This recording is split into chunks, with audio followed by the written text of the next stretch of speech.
तो आज हम electric magnetic effects of electric current का लास्ट टॉपिक पढ़ने वाले हैं, जो कि है डोमेस्टिक इलेक्ट्रिक सर्किट। ठीक है, तो हमारे घरों में जो इलेक्ट्रिसिटी आती है वो एक मेन सप्लाई से आती है। ठीक है, जिसे हम मेंस भी कहते हैं। या तो ये जो मेन सप्लाई है वो या तो देखो ओवरहेड वायर से आएगी। ठीक है, ओवरहेड वायर से, जो कि पोल्स खम्भों के जरिए आते हैं आपके घरों में। ठीक है, खम्भों पे जो सिर के ऊपर वायर जा रहे होते हैं ना, उनके जरिए आएगी, या फिर अंडरग्राउंड केबल से आती है हमारे घरों में। अब ना, जब हमारे घर में सप्लाई आती है तो हमने देखा मेनली दो कलर के वायर यूज होते हैं। एक रेड वायर यूज होता है और एक ब्लैक वायर यूज होता है।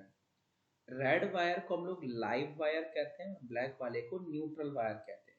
ठीक है, और इन दोनों के बीच जो पोटेंशियल डिफरेंस होता है वो 220 वोल्ट का डिफरेंस होता है। कितने का डिफरेंस होता है? 220 वोल्ट का डिफरेंस होता है। मतलब यही हम कहते हैं ना, हमारे घर में 220 वोल्टेज का डिफरेंस है। एक्चुअल में वो है क्या? इन दोनों वायर्स के बीच में पोटेंशियल डिफरेंस। तो कैसे क्या सिस्टम होता है हम वो समझने की कोशिश करते हैं। तो सबसे पहले क्या होता है ना बेटा, ये जो जहाँ पे मैंने लिखा है ना लाइव वायर और न्यूट्रल वायर, ये चीज तो ना ये हमारे पोल से आते हैं। सबसे पहले पोल से आते हैं। पोल से आने के बाद हमारे पास एक इलेक्ट्रिसिटी बोर्ड का फ्यूज लगा होता है। इलेक्ट्रिसिटी बोर्ड का फ्यूज लगा होता है, जिसे हम पोल फ्यूज भी कहते हैं। क्या बोलते हैं? पोल फ्यूज। और ये फ्यूज ना रेड वायर के ऊपर होता है। ये फ्यूज कहाँ होता है? लाइव वायर के ऊपर होता है। ठीक है, उसके बाद फिर ये फाइनली कहाँ पहुंचता है? हमारे इलेक्ट्रिसिटी मीटर के अंदर। ठीक है, फिर ये दोनों वायर कहाँ डाले जाते हैं? हमारे इलेक्ट्रिसिटी मीटर के अंदर। फिर मीटर से दोनों वायर निकाल के आपके एमसीबी में, जिसे हम डिस्ट्रीब्यूशन बॉक्स कहते हैं। ठीक है, वो एक्चुअल में एमसीबी नहीं है, उसके अंदर एमसीबी लगी हुई है। ठीक है, तो मेन स्विच बोर्ड बोलते हैं उसको, डिस्ट्रीब्यूशन बॉक्स। जो तुम्हारे घरों के बाहर जनरली होता है, घरों में भी देखा होगा, उसमें वो लोहे के ढक्कन जैसा छोटा सा दरवाजा सा लगा होता है। उसको खोलोगे तो उसमें खूब सारी एमसीबी लगी हुई होंगी, वो डिस्ट्रीब्यूशन बॉक्स होता है। फिर इस डिस्ट्रीब्यूशन बॉक्स के जरिए, ठीक है, ये जो आपका डिस्ट्रीब्यूशन बॉक्स है, तो इसके जरिए क्या होता है? फिर पैरेलल कनेक्शन करके हमारे घर के अलग अलग जगह, ठीक है, अलग अलग रूम, अलग अलग घर के पार्ट्स में, जैसे हॉल में, किचन में, वॉशरूम में, है ना, बाथरूम में, बालकनी में, फिर क्या होता है? सप्लाई दे दी जाती है। ठीक है, फिर क्या होता है? हमारे यहाँ सप्लाई दे दी जाती है। उसके बाद में बहुत सी चीज़ें होती हैं कि हमारे सर्किट में आग वगैरह ना लगे, है ना, और अनड्यूली हाई करंट ना आ जाए। उसके लिए फ्यूज़ वगैरह का यूज़ करते हैं, वो मैं आपको धीरे धीरे पढ़ाऊँगा। तो पहले हम बेसिकली जैसे जैसे मेन मेन चीज़ों के ऊपर बात कर लेते हैं। ठीक है, तो देखो सबसे पहले भैया,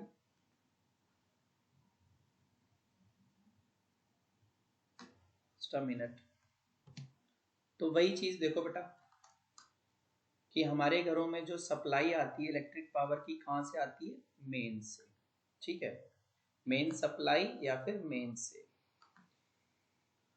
और उसे सपोर्ट करता है ओवरहेड इलेक्ट्रिक पोल्स, या तो खंबे पे वो मेंस लगा होता है। आपने देखा होगा कभी खंबे के ऊपर बड़ा सा बोर्ड सा लगा होता है, उस बोर्ड में ना बहुत सारे मोटे मोटे वायर घुसाए होते हैं, उसे मेंस कहते हैं। ठीक है, और वहीं पे एक छोटा सा लाल वाले वायर के ऊपर एक छोटा सा फ्यूज लगा देते हैं।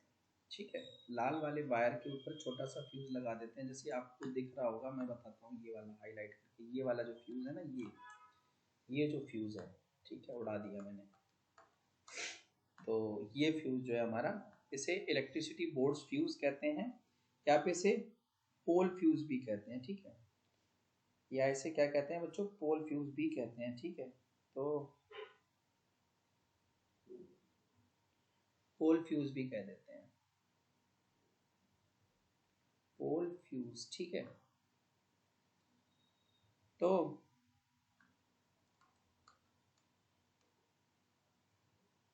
ये लगा दिया जाता। तो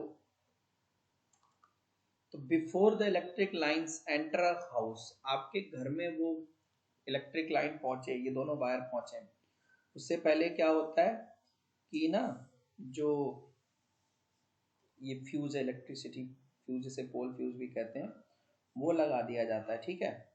कंपनी फ्यूज भी कहते हैं, लाइव वायर के ऊपर, ठीक है, लाइव वायर के ऊपर। तो मैं लिख देता हूं, तो इलेक्ट्रिसिटी बोर्ड्स फ्यूज, पोल फ्यूज भी कहते हैं, is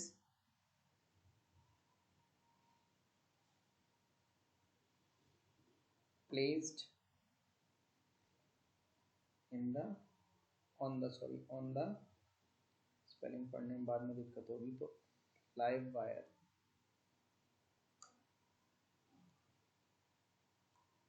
ताकि ये जो आपकी इलेक्ट्रिसिटी बोर्ड के द्वारा दी गई केबल एबल है वो ना जल जाए, या आपके घर में होने वाली किसी अनड्यूली करंट की सप्लाई शॉर्ट सर्किट की वजह से पोल वाला कनेक्शन ना उड़ जाए और लोगों का कनेक्शन ना उड़ जाए, इसलिए पोल फ्यूज लगाया जाता है। आई होप चीजें क्लियर हो रही होंगी। पोल फ्यूज क्यों लगाते हैं? ताकि आपके घर में कुछ गड़बड़ हो रहा है, वो किसी, क्योंकि पोल से तो कईयों के घर में जा रही है ना बिजली, तो तुम्हारे घर की गड़बड़ सारे घर में अंधेरा ना कर दे, इसलिए पोल फ्यूज लगाया जाता है कि अगर कुछ गड़बड़ होती भी तो तुम्हारे घर की कट जाए बत्ती, दूसरे घर की ना कटे, ठीक है। उसके बाद अब देखो तुम्हारे बोर्ड फ्यूज में आ गई, फिर कहाँ जाएगी? इलेक्ट्रिसिटी मीटर में। कहाँ जाती है बिजली? इलेक्ट्रिसिटी मीटर में, जिसे हम एनर्जी मीटर भी कहते हैं। तो after the pole fuse, after the pole fuse, अच्छा बोर्ड फ्यूज को, पोल फ्यूज को कंपनी फ्यूज भी कहते हैं। तो after the pole fuse, the cables, वो लाल और काली वाली, are connected to the energy meter, are connected to the energy meter, जैसे तुम लोग मीटर कहते हो बिजली वाला, वही meter, energy meter, which records the electricity consumption of the house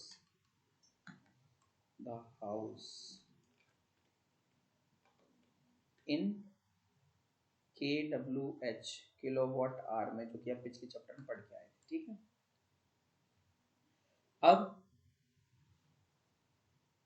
electricity पहुंच गई, अब ये जाएगी आपके मेन स्विच एंड फ्यूजेस के अंदर, डिस्ट्रीब्यूशन बॉक्स जिसके अंदर मेन स्विच होते हैं, फ्यूजेस होते हैं, वहां जाएगी।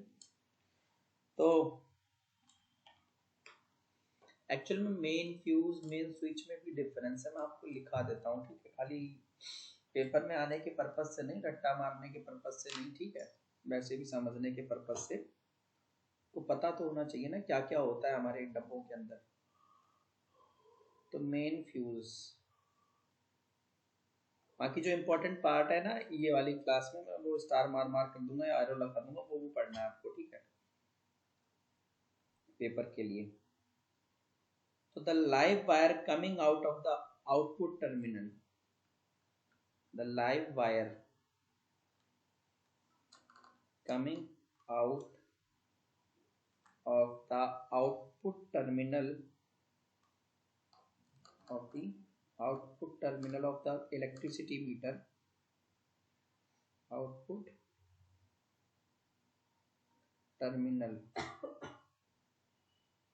of एनर्जी मीटर लिख देता हूँ, ठीक है, of energy meter as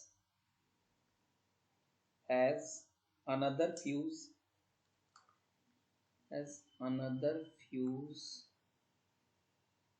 in it,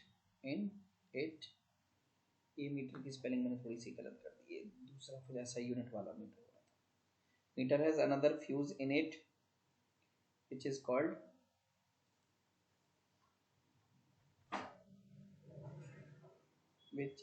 main fuse. Main fuse, ठीक है। तो जो तुम्हारा ना मीटर के आउटपुट से, मीटर का आउटपुट समझ रहे हो, इधर देखो बेटा, ये ना मीटर का ये आउटपुट है, यहाँ पे इस पे जो लाल वायर जा रही है ना, ये वाली लाल वायर, इसके ऊपर भी एक फ्यूज लगाया जाता है, ठीक है। उसको बोलते हैं मेन फ्यूज। उसको क्या बोलते हैं बच्चों? Main fuse. इसके बाद आता है मेन स्विच, ठीक है। इसके बाद हमारा आ जाता है मेन स्विच, ठीक है। ये सब आपको जनरली ना आपके वो डिस्ट्रीब्यूशन बॉक्स के अंदर ये सब पड़े मिलेंगे, ठीक है।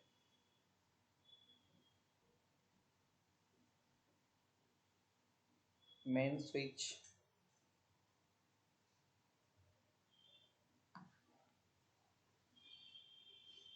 तो देखो भाई, तो कह रहा है मेन स्विच के बाद, सॉरी मेन फ्यूज के बाद लाइव वायर और न्यूट्रल वायर को मेन से कनेक्ट किया जाता है, ठीक है।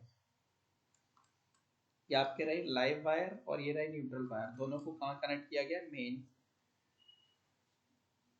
ठीक है। घर के मेन से कनेक्ट किया जाता है, जिसे हम मेन स्विच कहते हैं। तो it is a double pole switch. Double pole switch होता है बेटा। अब मैं तुम्हें कैसे बताऊं यार ना, कि कभी एमसीबी खोलना, तुम एमसीबी में ना पहले तो देखो अलग अलग काली कलर के, लाल लाल कलर की अलग अलग छोटी छोटी एमसीबी लगी हुई होती है, ठीक है। फिर तुमने देखा होगा एक बड़ी सी एमसीबी होती है ना, जिसमें एक आधी लाल होती है, वो आधी काली होती है, ठीक है। आधी लाल है वो एमसीबी, आधी है काली। आई होप कि शायद आपने कभी देखी होगी। वो गिरा देते तो पूरे घर की खटक से पूरे घर की बत्ती चली जाती है एक अकेली गिराने से। उसे कहते हैं अपन मेन स्विच। क्या बोलते हैं? Main switch. मैं देखता हूँ अभी ना, अभी डायग्राम मिल जाएंगे तो आई विल पेस्ट लेटर, ठीक है। मैं डाल दूंगा वहां पे, समझा दूंगा। बाकी जस्ट अ मिनट दे ही देता हूँ मैं तुम्हें डायग्राम यहाँ पे, है ना। चलो डिस्ट्रीब्यूशन बॉक्स के साथ ही, पहले डिस्ट्रीब्यूशन बॉक्स भी देख लो, फिर उसके साथ में तुम्हें डाल दूंगा क्या मतलब है इसका। पूरा डिस्ट्रीब्यूशन बॉक्स के अंदर ही तो होगा वो। डिस्ट्रीब्यूशन बॉक्स भी देखो,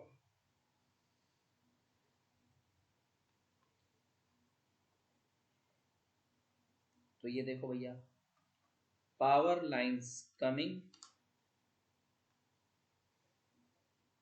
from main switch, from main switch, तो मेन स्विच से पावर लाइन आ रही है ना, are taken to the distribution box, are taken to the distribution board, या बॉक्स भी कहते हैं लोग। तो it is from the distribution board, distribution board that the wire go to the different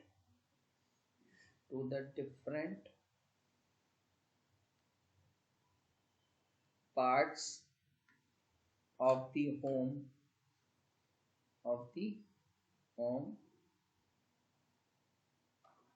through fuses in the board, through fuses in the board। समझो, कह रहा है कि जो पावर लाइन आ रही है ना मेन स्विच से, अभी दिखाऊंगा डोंट वरी, वो डिस्ट्रीब्यूशन बोर्ड में जाती है, और इसी डिस्ट्रीब्यूशन बोर्ड से अलग अलग वायर्स निकाल के करके अलग अलग कमरों में, अलग अलग बाथरूम, किचन वगैरह में सप्लाई किए जाते हैं। और हर एक जगह के लिए, जहां जहां से आप डिस्ट्रीब्यूशन दे रहे हो, वहां पे एक फ्यूज लगाया जाता है, वो छोटी सी एमसीबी। सब समझाऊंगा मैं, डोंट वरी। मैं डिस्ट्रीब्यूशन बॉक्स उतार लूँ थोड़ा सा, उठा लाऊं कहीं से, चोरी कर लाऊं, चोरी इन द सेंस चिपका लूं गूगल से। पानी दे, मैं कब का पानी मांगा था।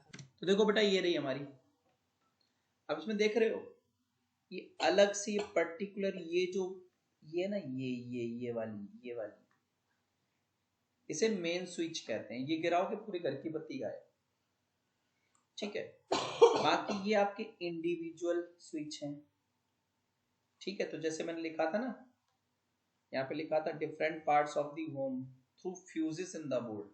ये अलग अलग फ्यूज है, मान लो ये बाथरूम का होगा, किचन का होगा, एक रूम 1 रूम 2 रूम 3 है, हॉल बालकनी ब्ला ब्ला ब्ला ऐसे करके ना अलग अलग जगह के हमारे क्या होंगे, फ्यूजेस होंगे। और ये मेन स्विच है, सो गिराओ घर की बत्ती गायब।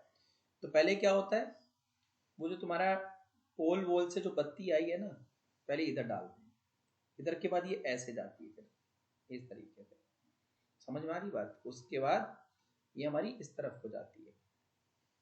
तो आई होप आपको चीजें क्लियर हो गई होंगी, ठीक है। कॉपीराइट करवा मत देना इसके ऊपर, फोटोज के ऊपर।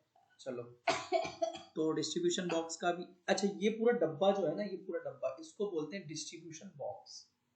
इस पूरे डब्बे को क्या बोलते हैं, डिस्ट्रीब्यूशन बॉक्स। मेन स्विच बना है आपका, इंडिविजुअल सर्किट ब्रेकर, ठीक है, ये भी बना हुआ है। तो ये हमारा डिस्ट्रीब्यूशन बॉक्स था। इसे शॉर्ट फॉर्म में ना डीवी भी बोलते हैं, डीवी डिस्ट्रीब्यूशन बॉक्स। बहुत बड़ा हो जाता है ना तो डीवी बोल देते हैं उसको। बाकी हाउस की वायरिंग की बात करें तो हमारे घरों में जो हाउस की वायरिंग होगी उसके बारे में भी जान लो, ठीक है। ये जो मैं तुम्हें पढ़ा रहा हूँ वैसे ना ये इतना पेपर में नहीं आने वाला है, डोंट वरी। पेपर में जो आएगा वो मैं अभी बाद में अंडरलाइन कर दूंगा, अंडरलाइन या कुछ भी करके मैं आपको बता दूंगा, बताऊंगा। तो हमारे घरों में अच्छा बेसिकली जो वायरिंग करेंगे ना, जो वायरिंग करेंगे वो पैरेलल में की जाती है, मतलब पैरेलल कनेक्शन ही डाला जाता है, ठीक है। और वायरिंग के तो कई सिस्टम होते हैं, एक ट्री सिस्टम होता है और एक रिंग सिस्टम होता है। ट्री और रिंग बाकी आपके सिलेबस में है नहीं तो मैं आपको बता नहीं रहा, ठीक है। ट्री और रिंग आपके सिलेबस में है नहीं, ठीक है। तो द हाउस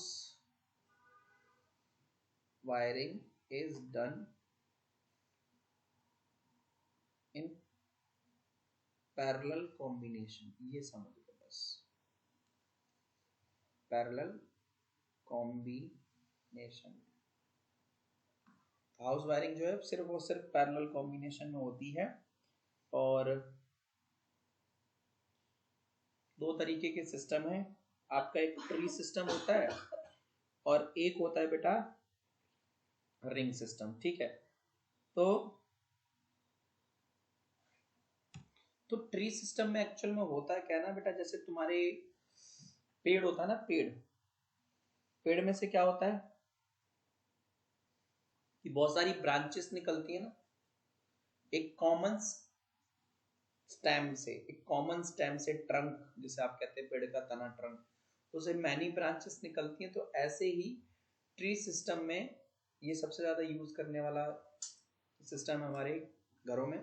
तो ट्री सिस्टम में क्या होता है, उस मेन डिस्ट्रीब्यूशन बॉक्स से, जो डिस्ट्रीब्यूशन बॉक्स था ना, वहां से उसी मेन, वो ट्रंक समझ लो पेड़ का है, वहां से अलग अलग घर के पार्ट में, हमारे घर के अलग अलग पार्ट, अलग अलग रूम बाथरूम वगैरह में तार जाते हैं उसी एक जगह से, ठीक है। जैसे ब्रांचेस निकलती हैं पेड़ की, ठीक है। तो आगे चलते हैं, आगे पढ़ने की कोशिश करते हैं।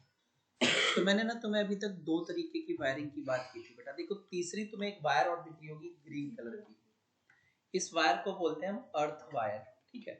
ये अर्थ वायर का क्या सीन रहता है, तो तुमने देखा होगा ना, आपका जब भी आप प्लग देखते हो, प्लग में ना बेसिकली क्या होता है, दो पतली पिन होती है और एक बिल्कुल एक सिंगल मोटी सी पिन होती है, ठीक है। तो ये अर्थ वायर उस मोटी सी पिन के साथ जुड़ा होता है। और तुम्हारे घर में जितने भी प्लग हैं, ठीक है, उन सब में ये मोटा वाला जो पॉइंट होता है अर्थ वायर के लिए होता है। और एक तो अर्थ वायर इन सब से कनेक्ट होता है पहले तो, ठीक है, सब में अर्थ वायर कनेक्ट होता है। फिर उस अर्थ वायर का एक कॉमन कनेक्शन बना के, कॉमन अर्थ वायर लाकर क्या करते हैं ना, जमीन में उस अर्थ वायर को फिर कॉमन बनाकर जमीन में, जैसे पूरा सारे अर्थ वायर सारे घर के इकट्ठे कर लिए, फिर उसके बाद जमीन में इस अर्थ वायर को लेके आते हैं, जैसे हमारी जमीन में गहरे में गाड़ देते हैं, लाके कॉपर प्लेट के साथ जोड़कर। तो इससे क्या होता है, तुम्हारे घर में जितना भी एक्सेस करंट वगैरह होता है ना, ठीक है, वो क्या होता है, अर्थ को पास हो जाता है, ठीक है। और फिर क्या होता है, कि जो अर्थ का पोटेंशियल डिफरेंस है और जो आपके डिवाइस का पोटेंशियल डिफरेंस है वो बराबर हो जाता है। ठीक है, मतलब ये कुल मिलाकर ये पोटेंशियल डिफरेंस को इक्वल कर देते हैं। ठीक है, ये क्या करते हैं, पोटेंशियल डिफरेंस को इक्वल कर देते हैं, जिससे करंट फ्लो नहीं होता, फिर एक्सिस करंट अर्थ वगैरह, अर्थ में क्या हमारी बॉडी वगैरह में ना लगे। इसलिए क्या होता है कि ये जैसे ही ये वायर तुमने जमीन में दफना दिया जाके, तो इसका पोटेंशियल डिफरेंस और उस डिवाइस की बॉडी पे जो करंट एक्सिस अगर कहीं रिलीज हो रहा है, वो दोनों बराबर हो जाते हैं। अब जब करंट का जब पोटेंशियल डिफरेंस ही इक्वल है, तो पोटेंशियल डिफरेंस कहीं पे भी आगे ट्रांसमिट ही नहीं होगा, क्योंकि देखो कोई भी चीज मूव कब कर रही है, चार्ज मूव कब करेंगे, जब डिफरेंस होगा पोटेंशियल का। अब जब दोनों अर्थ का और उस मेटल की बॉडी का पोटेंशियल डिफरेंस इक्वल हो गया है ना, अर्थ और मेटल बॉडी का जब पोटेंशियल डिफरेंस इक्वल हो जाएगा, तो चार्ज फ्लो ही नहीं करेगा, करंट लगेगा नहीं। ठीक है, तो ये इसका सिंपल सा फंडा रहता है। तो मैंने वही लिखा हुआ कि अर्थ वायर के ऊपर एक इंसुलेशन होती है ग्रीन कलर की। ठीक है, समझ में आ गई बात। और which is connected to a metal plate deep near the earth wire, earth और हाउस के पास में ही वो मेटल प्लेट को अपना गाड़ दिया जाता है जमीन के अंदर। ये एक सेफ्टी मेजर के तौर पे यूज किया जाता है, स्पेशली उन अप्लायंसेस के लिए जिनकी बॉडी मेटेलिक है। आप अपने घर में कोई भी मेटेलिक बॉडी वाला अप्लायंस देखना, तो तुम उसमें ढूंढोगे ना तो तुम्हें मिल जाएगा। तो तुम देखोगे उसमें एक तार ना उसकी बॉडी में ही कहीं चिपका रखा होता है, नंगा करके उसको इंसुलेशन उतार के एक बार उसकी बॉडी में ही चिपका रखा होता है। जैसे कि अगर आपके पास वर्लपूल के फ्रिज है ना, तो आप वर्लपूल के फ्रिज में जाके देखना पीछे कि ना, जहाँ पे उसका नाइट्रोजन गैस का टैंक होता है ना, जहाँ उसका गैस का टैंक होता है पीछे गोल सा, उसी के पास में देखोगे ना, उसी की बॉडी पे ग्रीन कलर का वायर जो है छील के पेज से कसा हुआ होता है। ठीक है, अर्थ वायर होता है। ठीक है, ऐसे आपके टोस्टर में भी होगा, टेबल फैन था या टेबल और फैन अलग अलग कर दिया मैंने, तो टेबल फैन वगैरह में भी होगा, रेफ्रिजरेटर वगैरह में भी, इन सब में होता है ये। ठीक, इलेक्ट्रिक आयरन वगैरह सब में मिलेगा आपको। ठीक है, तो पहले बेटा हम शॉर्ट सर्किटिंग देख लेते हैं कि शॉर्ट सर्किटिंग का क्या मतलब है और फिर से बचें कैसे। शॉर्ट सर्किटिंग है ना, क्योंकि मैं अगर आपको पहले फ्यूज पढ़ा दूं, लेकिन जब बीमारी नहीं है तो इलाज किसका ढूंढोगे, वही वाली बात है ना। तो इसलिए मैं पहले आपको शॉर्ट सर्किटिंग पढ़ा रहा हूँ, क्या होती है शॉर्ट सर्किटिंग। तो होता क्या है शॉर्ट सर्किटिंग में, कि जरूरी क्यों होती है, जब लाइव वायर और न्यूट्रल वायर एक दूसरे के डायरेक्ट कांटेक्ट में आ जाते हैं, ठीक है, तो शॉर्ट सर्किटिंग होती है। या फिर हमारे घर में बहुत ज़्यादा डिवाइस एक साथ ऑपरेट होने लग जाएं, ठीक है, तब शॉर्ट सर्किटिंग हो सकती है। ठीक है, तब क्या हो सकता है, शॉर्ट सर्किटिंग हो सकती है हमारे यहाँ। देखो, तो देखो शॉर्ट सर्किटिंग का मतलब क्या है, जब किसी भी सर्किट के एंड्स किसी लो रेजिस्टेंस वाले कंडक्टर से आकर कनेक्ट हो जाते हैं। ठीक है, और वो रेजिस्टेंस किससे लो होता है, सर्किट से कम होता है, तो शॉर्ट सर्किट होता है। ठीक है, ये मतलब साइंटिफिक लैंग्वेज है, बाकी सिंपल सी भाषा में समझ लो। हमारे घरों में शॉर्ट सर्किट कब होता है, जब लाइव और न्यूट्रल वायर एक दूसरे के डायरेक्ट कांटेक्ट में आ जाते हैं। ठीक है, समझ में आ गई बात। जब लाइव और न्यूट्रल वायर एक दूसरे कांटेक्ट में आ जाते हैं तो शॉर्ट सर्किटिंग होती है ना। ऐसे कई लोग जो है ओवरलोडिंग भी कह देते हैं।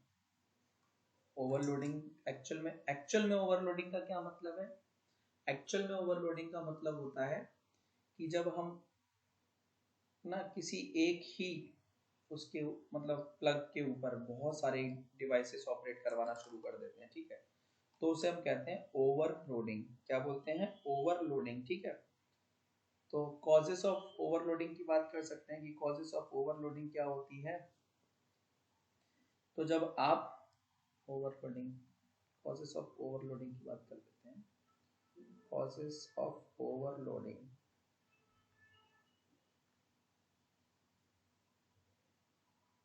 तो when too many devices operate on a single plug। ठीक है, जब बहुत सारे डिवाइस एक सिंगल प्लग पे ऑपरेट करते हैं, then it leads to overloading। तो उसकी वजह से हमारे भैया ओवरलोडिंग होने के खतरे बहुत ज्यादा होते हैं, ठीक है।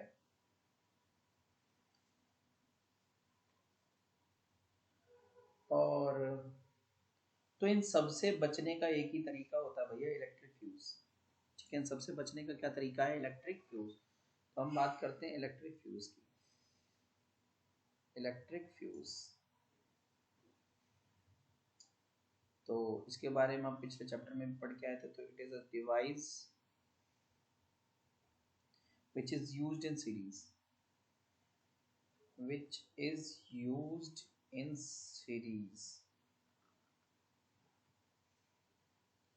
to limit the current,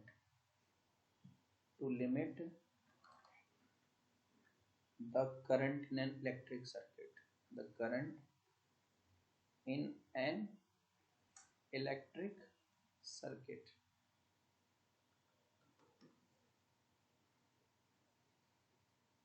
ठीक है। so that it easily melt, ताकि देखो सीरीज में क्यों लगाते हैं, क्योंकि सीरीज में भैया ये होता है कि अगर ये फ्यूज मेल्ट कर गया तो पूरे घर में आग लगने से बच सकता है, सारे डिवाइस ऑपरेट करना एक साथ बंद कर सकते हैं ना। तो इसकी वजह से भैया बहुत फायदा हो जाएगा, देखो डिवाइसेस खराब होने से बच जाएंगे, घर में आग लगने से बच जाएगी, ठीक है। तो वही लिखा है कि ये मेल्ट हो जाता है, तो it easily melts due to overheating, क्योंकि देखो भैया इलेक्ट्रिक फ्यूज की एक फिक्स लिमिट होती है, जब उस लिमिट से ज्यादा उसके अंदर से करंट जाने लगता है तो वो गर्म होना शुरू हो जाता है, और कुछ देर के बाद जैसे ही वो अपने मेल्टिंग पॉइंट पे रीच होता है फ्यूज वायर टूट जाता है।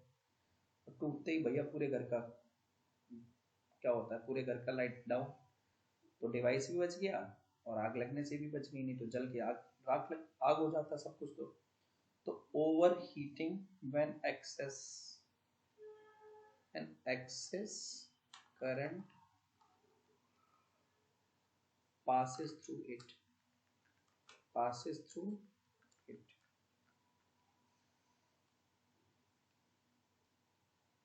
so fuse is a wire of a material with low melting point, very low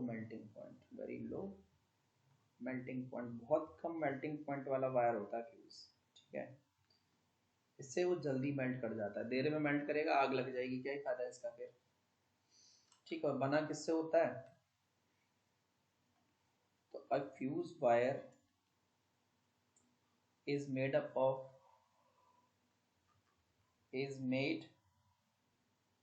of a wire of an alloy of lead,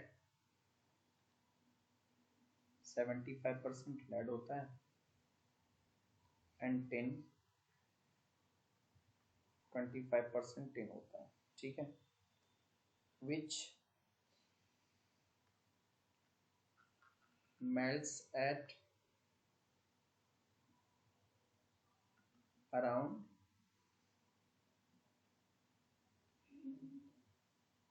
200 degree Celsius, 200 degree Celsius पे। अब आप कहोगे 200 तो बहुत होता है भैया, 20 पे तो वैसे भी मेल्ट कर जाएगा, 20 पे तो मतलब तुमने कुछ भी चालू किया 20 तो 2 मिनट में हो जाता है, खट्टा से बार बार बिजली जाएगी, 200 बहुत होता है, ठीक है। तो बाकी फ्यूज के लिए कम है, 200, समझ रहे हो, फ्यूज के लिए 200 कम है। तुम कहोगे सर 50-60 वाला क्यों नहीं लेते, 50-60 तो यार तुम जैसे टीवी चालू करते हो आधा घंटा चलाते हो 50 डिग्री तो वैसे ही टेम्परेचर हो जाता है बाहर, बार बार फिर गिरेगा 200 डिग्री सेल्सियस। 200 के बाद अगर टेम्परेचर जाता है तो आग लगने के चांसेस ज्यादा हो जाते हैं वायर में, ठीक है। तुम सोचो ना 200 कितना ज्यादा होता है। अब फ्यूज के बारे में कुछ इंपॉर्टेंट चीजें जो आप लोग आपको जाननी है a few important points regarding a fuse are as follows. पहला क्या है, तो इसे हमेशा लाइव वायर के साथ कनेक्ट किया जाता है हाउस होल्ड सप्लाई में। In house hold supply a fuse is always connected in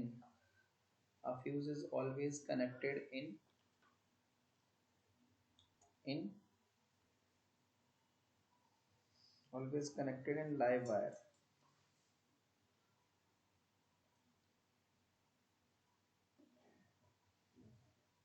और किसी भी हालत में आप इसको न्यूट्रल वायर पे कनेक्ट नहीं कर सकते। Not in the neutral wire at any condition. ठीक है, किसी भी कंडीशन में न्यूट्रल के साथ कनेक्ट नहीं कर सकते। भैया न्यूट्रल क्यों कनेक्ट करोगे, न्यूट्रल तो वैसे ही। ठीक है, और दूसरी चीज,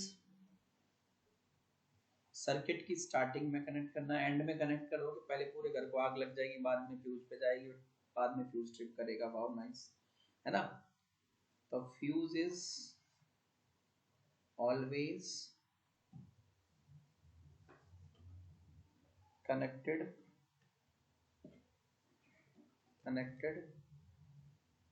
in the beginning of the circuit। ये तुम्हारे सर्किट का ना बॉडी गार्ड है या सिक्योरिटी गार्ड है।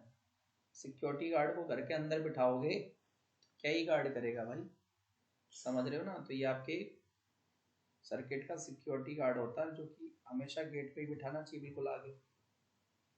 ठीक है, उसके बाद अलग अलग कैपेसिटी के फ्यूज आते हैं। ठीक है, मतलब अलग अलग करंट कैपेसिटी के। तो fuses of various current capacities are available. ठीक है,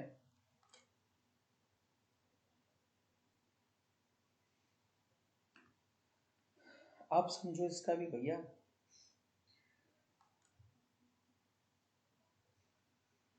तो वो कैपेसिटी वाला समझ लो, बेसिकली दो तरीके के हैं। तो देखो भैया,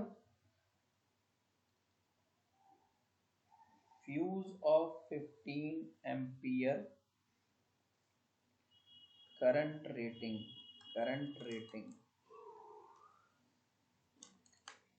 for the appliances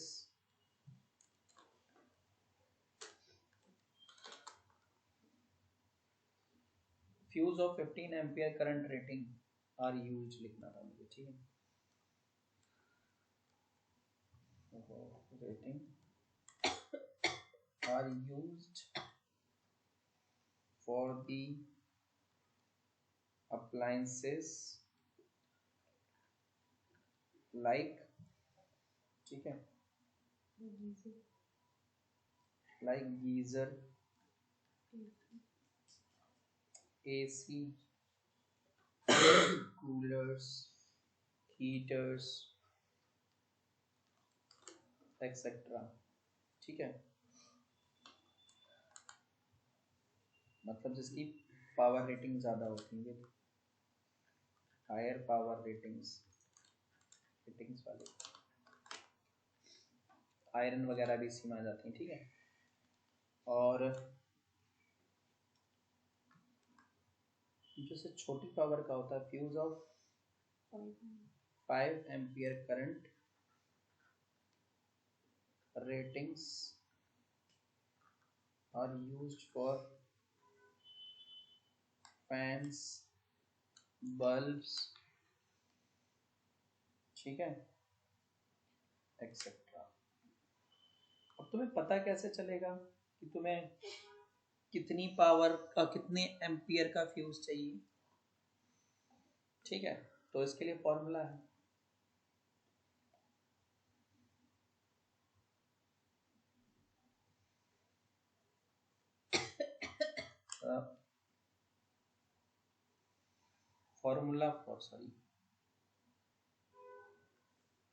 formula for calculating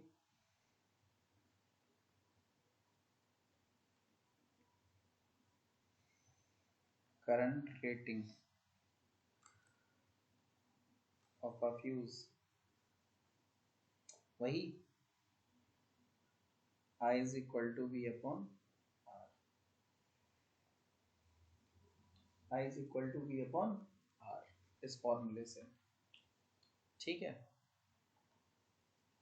अब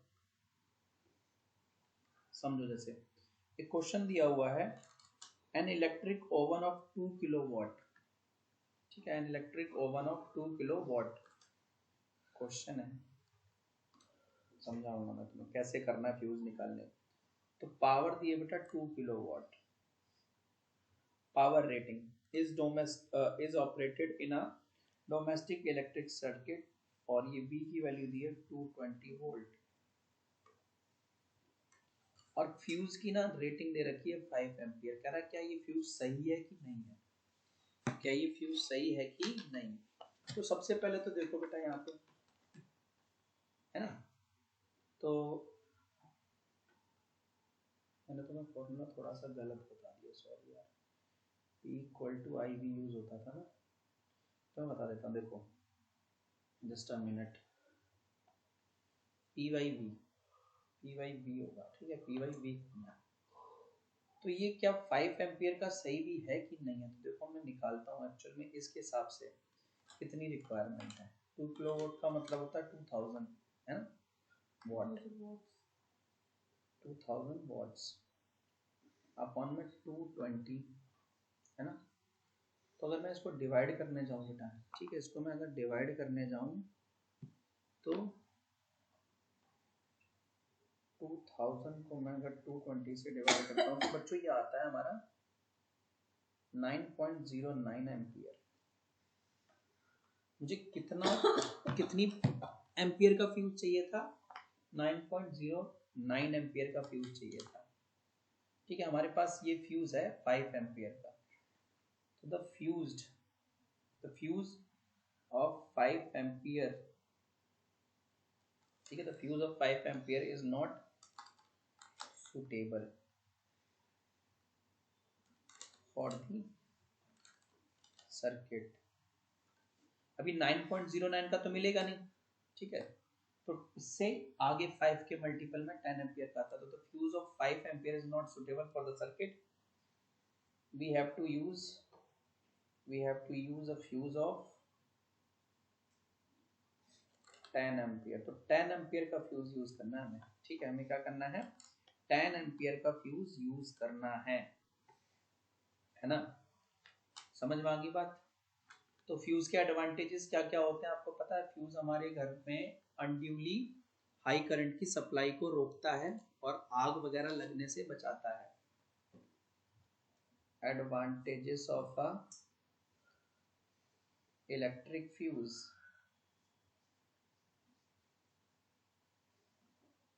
ठीक है, तो सबसे पहले तो अनड्यूली हाई करंट की सप्लाई को रोकता है। एडवांटेजेस क्या है भैया? सबसे सस्ता फॉर्म होता है प्रोटेक्शन का, ठीक है, और कोई मेंटेनेंस की जरूरत नहीं है, और ये करता क्या है, डिवाइस हमारे घर के अप्लायंसेस डिवाइसेस वगैरह को बचाता है। जब बहुत ज़्यादा करंट उनसे जाने लगता है तो ये मेल्ट कर जाता है, ठीक है, इसके मेल्ट होने से आगे करंट पास नहीं होता तो हमारे डिवाइस जलते नहीं है, और डिवाइस नहीं जलेगी तो आग नहीं लगेगी, ठीक है। सो यही था हमारे इस चैप्टर के बारे में, है ना। बाकी हाँ यही था।